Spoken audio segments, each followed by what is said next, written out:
Et les sociaux sans faire là, n'a pas fort pour m'amener la coupe de l'ocan. Aïe, qu'à fort, baisse va dans le bol de Nouratini, mine avec un mam, so manu nous voyager qu'à Dubaï, couvertera mine ou takana. Commerçant là ou qu'à du bouc on a la yella qu'à fort, à chama, mettra fin là, mini, mina santikini, barça, cours les olobino, là, before mon comporte à porti. Un investisseur me l'ont fait. Avec l'explication, chamada ma connala. Ama fa bismillah, kuna furi chema, jemga connala. Monsieur. Gata ibi nyanguma et quand fleur bras bela de l'info de Watina. Au connala, Besum Konkera le 30 avril 2022, Amadou Moshi, les réseaux sociaux sans là. Basa elle a qu'à faire Dubaï, no réseaux de Mousso Bolo. Ayala qu'à faire les réseaux sociaux sans faire là, ni Besum Konkera, ni ne qu'à qu'à faire muso chama be no bo o ga dugula ka ko be taka Dubai ko ni kata minonta kana fere ka commerçant yake nyabe fo no gujulo ayera ka ko ba wala bula yeno mi yera ko ni shitekele e be saka la sente magayo ko inga awa gata ga won ngali jara d'abord ambe haketo ni en flebra jama je buru bela de fe di watina parce que kuma mi do gata akuma foli amano ko sobe mona la ko do kuma shula ko do Dubai scandale mi petera no ni abikalo kle bisaba ya ko na iba ka ko aye mo toro ko sobe aye mo dabali banko sobe parce que yara fo ya ko to mina iba ko fa na ko na no amba ka ko anga muso chamambe voyage ke kata Dubai ko ta mina onta kana ni aye ko jamana fa na jamana ko na ka se ka afere ko bolo wala ma ka se ka feno nyaw fene ko jati ko na ga iba ko fena ko na ko jama ko refena be no o fena yi muso la kawi olu fana bɛ taa Dubaï olu ta tɛ minanta ye nka i b'a olu caman bɛ taa prostitution ni an b'o fɔ bakubala yɛrɛfeere a lamɛnbagaw ka hakɛ to olu caman bɛ taa o sira fɛ bon yɛrɛfeere kun donna cogo min na kɔrɔlen i b'a ye k'a fɔ ko yɛlɛma caman donna la tuguni Dubaï ka nin scandale la mɔgɔw bɔra fɛn caman kalama parce que i b'a ye k'a fɔ ko gata n y'a fɔ cogo min na kuma ma nɔgɔn n'a fɔra ko farafinna yan nɔ i b'a ye k'a fɔ ko musomanin caman bɛ yen nɔ u bɛ minnu yɛrɛ wele ko influenceuse n'u bɛ bɔlɔlɔw sanfɛ kosɛbɛ maaw b'u ka vidéo lajɛ u ka vidéo ka di maaw ye olu caman bɛ taa Dubaï i b'a ye n'u taara u ni Dubaï waribatigiw caman bɛ yen nɔ a caman ye wari sɔrɔ olu t'a dɔn u b'a kɛ cogo min na u bɛ ka wari ɲini u b'u ja kosɛbɛ u ka wari la de telle sorte que musomanin caman bɛ bɔ nɔ ka taa u n'o waribatigiw bɛ séjour kɛ ɲɔgɔn fɛ i b'a ye k'a fɔ ko séjour kuntagala ka di kosɛbɛ parce que u bɛ loger hôtel baw la u bɛ dumuni kɛ restaurant baw la u bɛ bateau ta u bɛ taa yala duman baw kɛ u bɛ fɛn caman kɛ nka ja o duguma an bɛ se ka fɛn min wele nanzarakan na ko horaire o bɛ a duguma la kosɛbɛ parce que i b'a ye k'a fɔ ko a musomanin caman bɛ yen nɔ n'u taara fɛn min ye ka taa jɛ baganw fɛ i n'a fɔ wulu walima ɲɔgɔmɛ u bɛ taa ka taa jɛ olu fɛ jɛcogo suguya caman na min yɛrɛ fana ka jugu ni a bɛɛ ye o de ye musomanin ka i da ko cɛ k'i sigi a sanfɛ ka banakɔtaga kɛ a ɲɛna n'a da kɔnɔna bɛɛ la gata o bɛɛ nana kɛ sababu ye ka mɔgɔw dusukun kami dɔnni nin ko in na donc 30 avril maaw nana ka na wuli ka bɔ sunɔgɔ la ni nin kibaruya de ye min ye kɛra kinkirimako ye kosɛbɛ diɲɛ yɛrɛ kunnun kan farafinna dɔrɔn tɛ diɲɛ yɛrɛ kunnun kan o ma dogo mɔgɔ si la f'a kɛra sababu ye ugandɛsi dɔw tun bɛ na ne fana tun ye influenceuse ye ale a bɛna fɔ ale taama se ka kun a fɛ parce que ni a fɔra ko a y'a minɛ sɔmi yɛrɛ bɛ boli donc nin scandale poyilen an nana ye k'a fɔ ko nin ugandɛsi fana tun ye influenceuse ba ye a fana tun ka Dubaï taga ka ca o y'i to so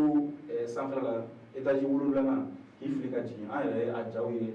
bɔlɔlɔ sira fɛ k'i fili ka jigin ka a yɛrɛ ka diɲɛnatigɛ ka a yɛrɛ dankari kɛ a yɛrɛ nin na o ko la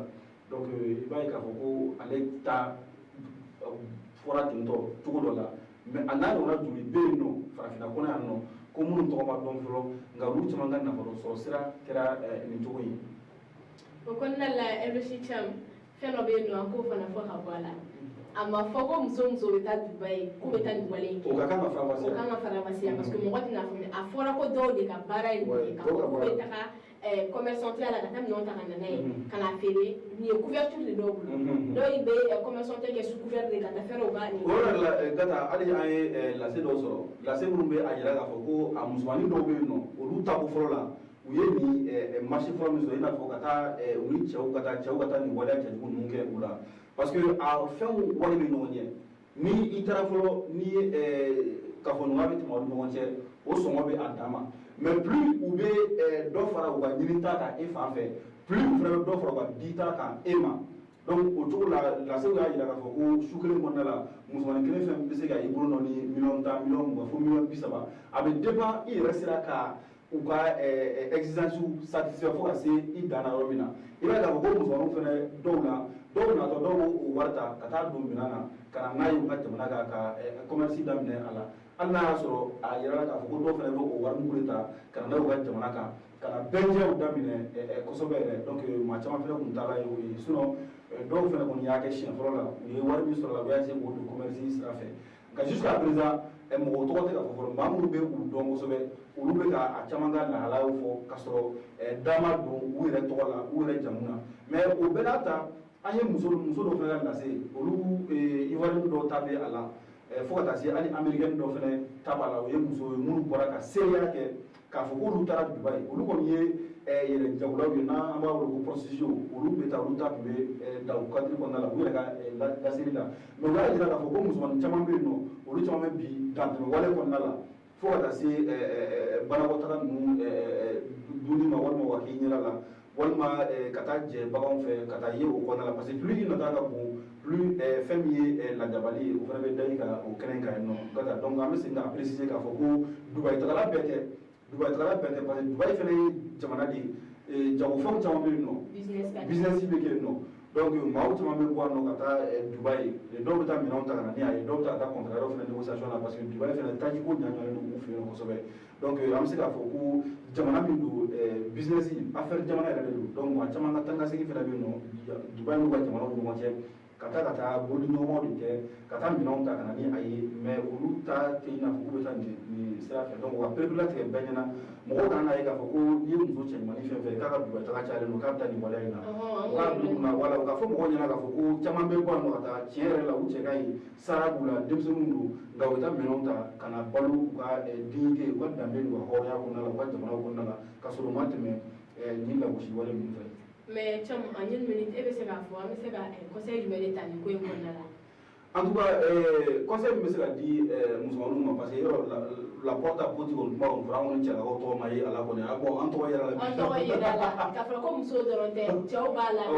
ni ko fɔra cogo o cogo muso de ta muso de ta o ka jugu quoi. cɛ dɔ fana bɛ yen u bɛ taga lɛsipɔtiya la muso mɔgɔw fana fɛ o cogo la an ye lasew ye cogo min. bon a bɛ ladilikan bɛ se ka di a mɔgɔw ma kosɛbɛ o de ye u y'a ye k'a fɔ ko bibi in na bɔlɔlɔ tile in na fɛn o fɛn n'i y'a kɛ a tɛ se ka don parce que n'i y'a ye ni jaw caman bɔra u b'a yira k'a fɔ ko Dubaï